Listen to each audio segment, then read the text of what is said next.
din tayo. Wow! Grabe Ang naman. ganda mo pala sa personal. Totoo ba yan? Nako. Kasi nagpunta sa akin si Alex, akala ko si Alex maganda, pero ikaw pala talaga. Nagmula sa kalangitan, lumagapak sa kalupaan, narito na sa inyong harapan ang nag-iisang diwata na mukhang kawatan. Nagmula sa kalangitan, lumagapak sa kalupaan, narito na sa inyong harapan ang nag-iisang diwata na Diyosa ng maparisan. Ay, di na mukhang ngayon sa kawatan. Hindi na, binago ko na siya. Kasi wala ng mga duguan. Oo, wala na at saka yun, yung ano namin doon, okay na yun. Oo, Ay, kasi yung nagsumaksak daw sa'yo, nagtatrabaho na. yes, nakamupo na kami lahat doon. Nasa akin ngayon. Kumupo na kayo lang. Oo, Pagkatapos kang saksakin. Kaya kami nag-away-away doon kasi parang... Nag-away-away noong Oo. 2016. Ayun nga yung, ayun yung nag-news kami before. Yes. Yun ang dahilan kasi sabi ko kung may mga bisyo kayo, pwede kung hindi nyo kayang tigilan, wala naman akong pakialam doon pero umalis na kayo dito sa poder ko. Kasi kaya sila punta doon sa tulay, dahil sa akin, ako nagpatira sa kanila kasi sa kalsada lang kami nagkakilala. Pero kung may mga bisyo kayo, para hindi naman ako madamay, umalis na lang kayo. Ay syempre, ang pinupoint nila is, hindi naman ako may-ari ng tulay. Ayaw nilang umalis. Hindi ikaw yung may-ari ng tulay. Ayaw Huwag mo angkinin ng tulay. Oo, nag-away-away kami. Ayun yung mga time na dumating sa point na nagkasakitan, nasugatan ako dito. Yun yung taas naman pa ako sa presinto. Ayun yung trending ko noon. So pero ngayon, okay na kami. Yes, yung pala Nagpatawanan yun. naman na, tapos natunayan Kasi na. gumagamit sila noong time na yun. Oo. Pero noong time na yun, hindi ka gumamit. Hindi. Ay, Nangalaka lang kami doon pero hindi ako nag-drugs. Kasi imagine mo kung nag-drugs ako ngayon, hindi ko mapalago yung tindahan ko ng ganyan. Kasi doon siya unang nakilala, si Diwata. Pero hindi Diwata talaga pala ang name mo. Ang full name mo ay... Deo. Ayo. Pang-Bruce ko eh, no? Deo Balbuena. Balbuena. Ba't naging Diwata? Sumasali ako sa mga beauty pageant, Tati. Beauty queen din ako at the same time. Beauty queen, okay. Oo. Ano mga Dalagita days? Oo, marami kasing klase ang pageant. Meron mga Miss Kipang Kalawakan, may Ito. mga... Nag-showtime ka din dati. Okay. Nag-show din ako dati sa kay Kuya Will. Doon na-discover niya, gay beauty queen yung kategory. Tapos parang doon ako yung Diwata ko. Tapos wala na, yun na yun. Yun na yun. Tapos hindi makatagal doon, saglit lang. Kasi si Diwata ay talagang tubong at pinanganak sa Samar. Yes po. Di ba? Opo. Tapos, ang trabaho ng nanay at tatay mo noon sa Samar, Farmers sila. Actually, yung tatay ko wala na, mother na lang. Dating kapatid doon, nagtrabaho dito sa Manila. So parang nakiyong ako sa pag-umuwi sila. Puputi, pag-alis sila. Itim. Parang sabi ko gusto ko rin magtrabaho doon. pumuputi pa Oo, doon. pumuputi. Naging curious ako. Yung pala, kaya pala sila gumaganda. Pumuputi kasi hindi sila makalabas ng bahay. Gumaganda yung balat nila. Kasi di ba ang mga kapatid ko lang naman, pag pumunta ng Manila, mga katulong lang kami naman, mga boy lang, mga ganyan. Uy, pero huwag natin nilalang kasi kung hindi dahil sa kanila, Oh. di ba, hindi gagaan ang buhay ng mga Proud naman kami, di ba? Kasi di ba yun lang naman talaga yung kaya namin na trabaho. So, proud pa rin kami kasi malaki din ang tulong para sa amin. Tsaka nagiging parte ng pamilya yung mga kasambahay natin, Yes di ba? po. So, ilang taong ka nung pumunta ka dito sa Maynila? Siguro mga pag hindi ako 17, 18, or 16, hindi ko na matandaan kung ano Oo. yung exact. Basta ganun lang, yung tatlo na yun. Pumunta ka ng Maynila dahil Para magtrabaho. Magtrabaho, pinasok nung unang trabaho ko, pinasok ako ng kapatid ko, nagtitinda kami ng prutas sa Pasig, tapos umalis ako doon, pinasok naman ako boy, tumagal din ako ng mga 5 years, marami ko napasukan, pero gano'n na yung trabaho ng mga napasukan ko. yung houseboy, gano'n. Oo, Oo. ganyan. Pero girl ka talaga. Pero girl na talaga ako, matagal. Kahit nung kinuha kang boy, as a girl ka. Girl pa rin ako, pero yung mga trabaho, pang lalaki talaga siya. Pero nung nagtatrabaho ka, ina-all out mo na na-gay ka, hindi pa? Hindi pa masyado, pero gina talaga ako. Yung nga lang kasi nasanay ako sa ganong style kasi yung tatay ko, galit sa akin dahil... Nabubog ka? Oo, dahil sa probinsya namin, 4 kami magkakapatid, puro babae lahat bunso ako, parang junior sana ako. Ay. Kaya parang yung father ko hindi niya matanggap na maging bakla. Ako naman, nagpapanggap ko na kunwari lalaki, pero deep inside, babae din talaga ako. So, nabubugbog. Oo, nabubog ako madalas talaga ng father ko noon, pero okay na yun. Hindi ko naman ito ginusto, di ba? Oo. So, pusa ko naman siyang naramdaman. Pusa. Pero okay naman, bandang huli, yung tatay ko wala na ngayon, pero naging okay din naman kami. Paano ka naging okay? Para tanggap niya na rin na ganun ako, bandang huli, bago siya mamatay. So, nung pumunta ka na sa Maynila, ano naman ang na-discover mo sa Maynila? Kasi di ba usually daw, yung mga tao sa probinsya, sinasabi nila, pag pumunta tayo ng Maynila, gaganda ang buhay. Kaya dito ko talaga napatunayan sa mga experience ko na hindi din talaga madali ang buhay sa Manila, lalong-lalo na pag wala kang discarded. Kasi ako ngayon, naranasan ko maging palaboy talaga. Di ba, yun na yung mga time na tumira ako sa Ilalim ng Tulay. Tapos, ang haba din siguro, matagal din ako doon, mga 3 years or 4 years sa Ilalim ng Tulay. Tapos yun nga, may nagaya sa akin na construction, na friend ko, nag-enjoy ako, dami lalaki. Kahit pagod na ako pa rin, naka-smell pa rin ako, lalo na pag maraming lalaking gwapo doon. Oo. Nung mga pawisan na talagang batak na batak ang katawan, na-inspire ka pa. Oo, na-inspire pa ako. At saka diba, pag doon kasi may mga barracks kami before eh. Oo. Tabi-tabi kami doon sa barracks, kanya-kanya, kwentuhan. So, masaya din. Nung una, nandun yung discrimination, pero nakilala na nila ako. Yung, Masaya na? Oo, masaya na. Parang close na kaming lahat. Nawala yung construction kasi ng-pandemic. So, nagtinda-tinda ngayon ako. Doon ako nagsimula. Magtinda, hindi pa Paris. Sigarilyo, soft drinks pa lang, mga kape, mga merienda. Tapos meron din akong friend na chef cook naman, na wala din siya ng trabaho. Ay naman tayo nagtitinda na ako, may konting ipon na ako. Sabi niya sa akin, kasi marunong siya magluto eh. Bakit hindi natin lagyan ng pagkain? Tulungan kita magluto, bili ka na ng kawali, ganito kung makailangan. Tapos doon ako nag-start, magtinda ng pagkain muna, hindi pa Paris. Pero kasi di ba nauso yung Paris sa kalsada? Marami naghanap sa akin, Paris ka ba dyan? So nagka-interest na ako, tinanong ko siya kung marunong siya mag-Paris. Sabi marunong din daw siya.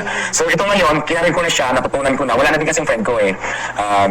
Siguro 3 years ago. Wala na din. Parang nagme-maintenance na may edad na kasi yun eh. Parang hindi niya na kinaya. So, doon ko natutunan lahat yung naalis ko sa pagluluto. Siya pala nagturo sa'yo sa pagluluto. Tapos ngayon, okay na, naging Diwata Paris na siya. Doon ako nakilala ngayon. Kasi ginawa ko siyang 100 and the rice, may piece of drinks. Tapos tinangkilik naman ng masa, kaya marami akong customer ngayon. Oo, tsaka nagkukos ka ng traffic. Umaabot doon ng Sofitel ang pila mo. Dati kasi sa kalsada lang ako, kasi yung street din doon na kung tawagin illegal din doon, kasi hindi naman kami nangupahan, wala kaming permit. Pag may clearing, takbo-takbo. So naka-station ngayon, may bago na akong pit stop, pero bago lang ako doon. Pero okay naman, mas lalo pag dumami yung customer ko. Kaya nga, pinipilahan na. Eh di, ang sarap ng pakiramdam pag nakikita. Yes, ang sarap ng feelings kasi diba, pinupunta ng mga tao, gustong mag-try, tikman, yung iba bumabalik. Tapos pag nagustuhan ng iba, nag-recommend pa, may kasamang family, mga friends. So ang sarap lang ng feelings na maraming sumusuporta sa Diwata Paris. At saka grabe ngayon, may kotse na siya. Mabili na siya ng bahay. Okay naman, yung bahay ko ano lang siya, maliit lang, rides lang, pero at least naging safe na ako. Yung tunay wala na ako doon, bumili na ako ng mas komportable ako. Tapos sasakyan ko din ng magandaan, ano lang yun, second hand. Pero kahit na ang sarap sa Oo, pakiramdam. sarap sa pakiramdam. Kasi dati kung bike lang yung sasakyan ko ngayon, Diba? kotse na talaga ako. Kaya ako binili yun. Kasi dati, natutulog ako pag pagod na, sa tabi lang ng tindahan ko, eh feeling ko hindi ako masyadong safe kasi malayong bahay ko, Quezon City. Yung mga gamit ko, yung cellphone ko, So, minsan nawawala. Quezon City, tas sa Pasay siya Oo. Pero doon naman talaga ako sa Pasay, di ba doon ako sa tulay dati. Tapos mas gamay ko yung Pasay, kaya lang nakabili ako ng Reds Quezon City. Kaya, Eh di doon yung bahay okay. ko. Anong pakiramdam na unti-unti na bago mo yung buhay mo? Imagine mo nakatira ka sa tulay, tapos ngayon may kotse ka na, may bahay ka Masarap ang na. pakiramdam, masarap. Pakiramdam na masarap na hindi ko kayang explain. Basta ang saya kasi bukod sa marami ako natutulungan kasi marami din nagtatrabaho sa akin, umasa din sa akin, lalo na ako. Ilan ang trabador mo ngayon? Marami. More than, basta marami. Mga nasa 20, gano'n? Yes, more than pa yata. Hindi nga. Ang dami, di ba? Doon lang naman kami umaasa. Ako naman sabi ko, kahit wala nang kitain, basta ang mindset ko dyan is, makapagpasahod ako sa mga tao, lahat ng expenses ko, ma-shoulder ko. Kumita konti, kahit 300 lang, 1,000 lang o 500, tinatabi ko naman yan para sa akin, and my future naman. Tapos tutulong ko rin sa family ko, mother ko, ganyan. Eh di tuwa yung pamilya mo. Tutulungan ko naman yung mother ko. Dati din ako ng cellphone, mga damit. Tuwa naman siya. Yung dating hindi ko nabibigay, ngayon binibigay ko na sa kanya. Kaya support naman ako sa mother ko.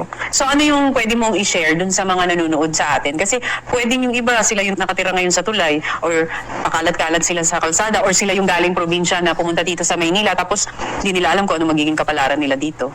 Ayan, sa lahat po ng lumalaban sa buhay, huwag kayong sumuko. Ang swerte, bigla na lang yung dumarating sa tao. Pero pag hindi pa para sa'yo, hindi pa para sa'yo. Huwag kang magmadali. Dating din yung panahon na dating din sa'yo ang swerte. Kung may pangarap pa sa buhay, gawin mo na, aksyonan mo na. Kasi walang imposible, maabot mo yung pangarap mo kung nilalagyan mo na ng aksyon, ginagawa mo na ng aksyon. At saka maganda yun sa kanya kasi nagtrabaho siya talaga, at saka yung kita niya sa tamang pamamaraan. Yes, opo. Hindi ka nanling lang ng tao, hindi ka nanloko ng tao, di ba? Kumuha ka ng mga tamang trabaho.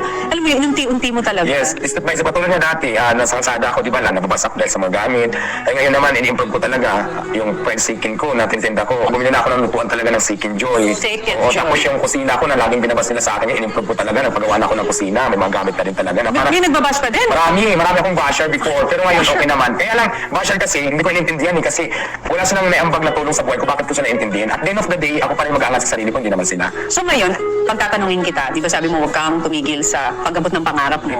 So ngayon, kung meron ka pang pangarap, kasi nakabili ka na ng bahay, may sasakyan ka na, so ano na yung isa mo pang pangarap ngayon sa buhay? Kaya ang plano ko talaga siyempre yumaman. Kaya ngayon, i-expand ko pa yung Diwata Paris Overload ko, Luzon, Visayas, Mindanao. Para yung iba hindi na pumila. For example, nasa may Davao ako.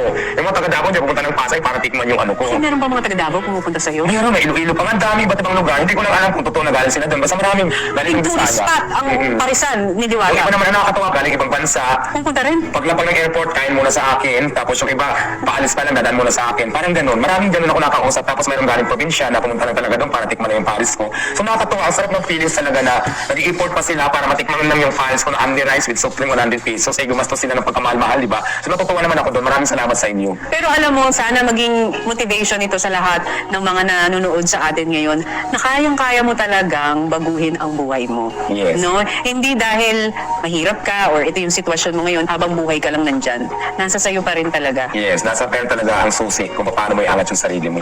Depende lang yan sa diskarte mo. Kaya sabi ko, laban lang, huwag sumuko sa amo ng buhay. Kung mahirap naman ngayon, huwag mo isipin na mahirap ka lang. Kung may chance, gawin mo na para makaangat. Kung level 1 ka, gawin mong bibuild ko naman. Step by step, di ba? Parang ganun. Si Diwata ngayon ay 42 years old. Imaginein mo, pumunta siya dito sa Maynila 16, 17. Ilang years yon na pakikipagsapalaran sa buhay bago niya na-hit yung parang, ito na yung jackpot. Haba ng laban talaga sa buhay ko dito. Mahaba. Talagang may mga pagdadaanan ka na up and down. Pero ang importante, katulad ng sinabi ni Diwata, huwag kang susuko sa laban ng buhay. Kasi darating ang araw, ikaw naman ang pipilahan, katulad ni Diwata. True. Diba? Yes, madam. Tama. From beauty queen to Paris queen. Yes, di ba?